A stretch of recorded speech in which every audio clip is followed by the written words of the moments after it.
Claire, you're being selfish. My mother's words cracked across the kitchen, echoing off the marble countertops of their Nashville home.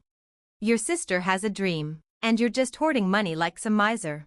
I gripped the farmhouse sink, steadying myself as the kitchen transformed into a courtroom. Me, the accused. My name is Clare Dawson, 31 years old, and apparently the villain for refusing to hand over my life savings to bankroll my younger sister Mia's newest big break. It's not like that, I said evenly. I worked years for that money. I have plans. Plans? Mia scoffed, tossing her caramel hair like she was auditioning for reality TV. What plans? Your little desk job in Seattle? This is real. Her pitch, a luxury wine bar downtown, live jazz, overpriced charcuterie, influencer bait. Do you know how many followers I could bring in? She pressed, eyes glittering. My father, the diplomat, finally chimed in. Claire, be reasonable. Your sister has vision. She's always had that spark. Then the knife, you're steady, stable, you can always save more. In our family, steady was code for boring, invisible. I swallowed. I have $138,000 saved, I admitted. Mia wants all of it, every penny. It's an investment, she snapped. For once, you could think bigger, partner with me. But all I could think of were the years behind that number, 2 jobs through grad school, nights buried in analytics, no vacations, coupons and sacrifice. Meanwhile, Mia had skipped from one disaster to the next, the boutique gone in 4 months, the wellness studio in 8 weeks, the events company with exactly 1 client, each failure met with parental bailouts. Each time, she walked away unscathed. No, I said finally. The word was glass. I won't do it. The explosion was instant. How can you be so cruel? My mother cried. After everything we've done for you, my father snapped. I knew you were jealous, Mia hissed, her lips curling in triumph. But this, even for you, it's pathetic. I looked at them, really looked. My mother, who spent years telling me to be more like Mia. My father, who never asked about my work but attended every one of Mia's doomed grand openings. And Mia herself, magnetic, reckless, forever rescued. I'm not jealous, I said, calm now. I'm done. I left the kitchen to the sound of accusations. Upstairs, I pulled the leather duffel I'd hidden under my old bed. I'd seen this coming, Mia's hints, the inevitable guilt trip. Claire Marie Dawson, don't you dare walk out that door, my mother shouted as I came downstairs. At the threshold, I turned once. Funny, I said, almost smiling. None of you ever asked what my plans were. Because your plans are boring, Mia sneered. Some of us actually want to matter. I laughed softly, not bitter, pitying. Goodbye. I walked out, ignoring the chorus of sobs, sighs, and shouting behind me. Sliding into my car, I felt lighter than I had in years. They had no clue. Tomorrow, I'd be in Zurich, head of strategy at a global renewable energy firm. Salary, life-changing. Work, meaningful. Distance, 5,000 miles away. Let them call me boring. I call it free. Let them call me selfish. I was done being their ATM. As I powered off my phone and boarded the overnight flight, I knew, by the time they learned the truth, I'd already be building a life they could never take from me. Whatever messages they left could wait. The Alps were calling, and for the first time in my life, I was answering.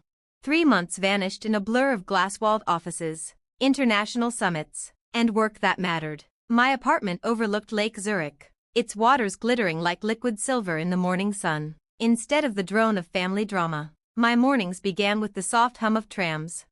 The first weeks, my phone overflowed with voicemails. My mother's ran the gamut from hysterical, "How could you abandon us like this?" to manipulative, "Your father's blood pressure is through the roof because of your selfishness." Mia alternated between rage, "You've ruined everything," and desperate bargaining, "Just half the money. Claire, even 20%. I let them all go to voicemail. I had bigger things to build.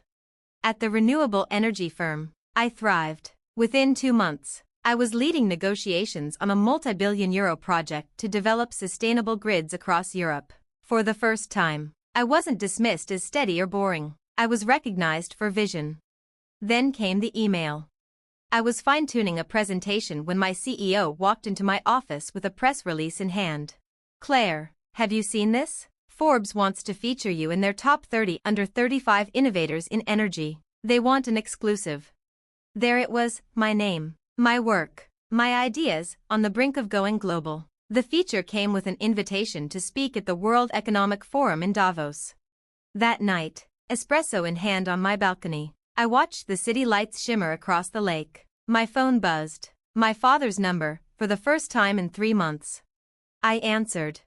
Claire. His voice sounded smaller than I remembered. We saw the Forbes article, and the conference invite. Yes, I said evenly. Why didn't you tell us about the job? Zurich, all of it? Because you never asked, Dad. You were too busy calling me selfish for not funding Mia's wine bar. Silence. Then quietly, the bar, it fell through. The building had legal issues. It was a disaster. I closed my eyes, listening to the hum of the city. For the first time, I felt no guilt, no regret, just freedom. But you and Mom were always too busy with Mia's ventures to listen, I added. A sharp intake of breath. We didn't realize.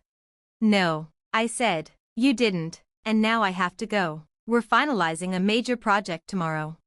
Claire, wait, my mother's voice cracked through the receiver. Your sister, she's been struggling since you left. Maybe if you just talk to her. No, Mom. My tone was calm, steady. I'm not Mia's backup plan anymore. I have my own life now.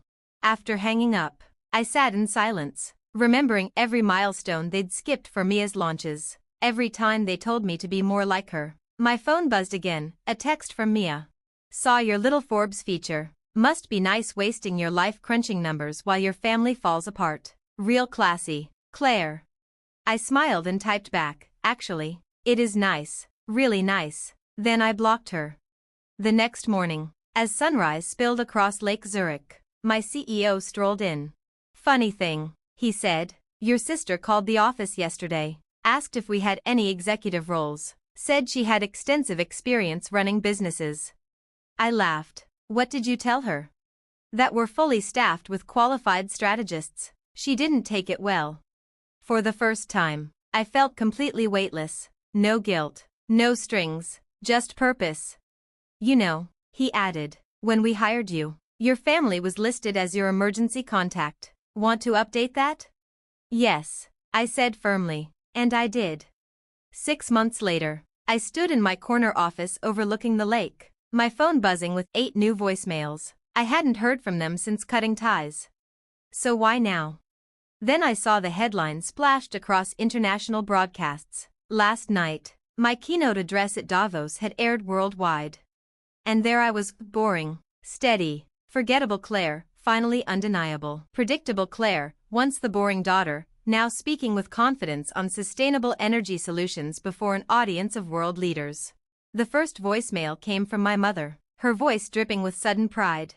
Darling, you were brilliant. Why didn't you tell us you were speaking at such an important event? The Hendersons saw it on CNBC and called to congratulate us. The next was my father's. Princess, we had no idea your work was this significant. The country club is buzzing. The university dean even called me, said we must be so proud. Then came distant relatives I hadn't heard from in years, suddenly fascinated with my amazing career. But the last voicemail stopped me cold. Mia, calling from a new number. Claire, I watched your speech. You looked incredible. Listen, I've been thinking, maybe we could talk. I've got this new idea for an eco-friendly beauty brand. And with your connections. Delete. Through the glass walls of my office, I could see my team prepping for today's negotiations, the final stage of a €2 billion renewable grid project that would transform Europe's infrastructure. Henrik, our CEO, knocked, grinning. Ready for more fame? Bloomberg wants you for an exclusive after the deal closes. I laughed, as long as they don't slow my team down. He handed me an envelope. The UN Climate Summit wants you as their keynote speaker, all expenses covered, honorarium included. I opened it, my eyes widening. This is unreal. You earned it. Your strategy is changing the game. He smirked, though I suspect your family will be disappointed you'll spend it expanding renewable projects, not Mia's latest idea.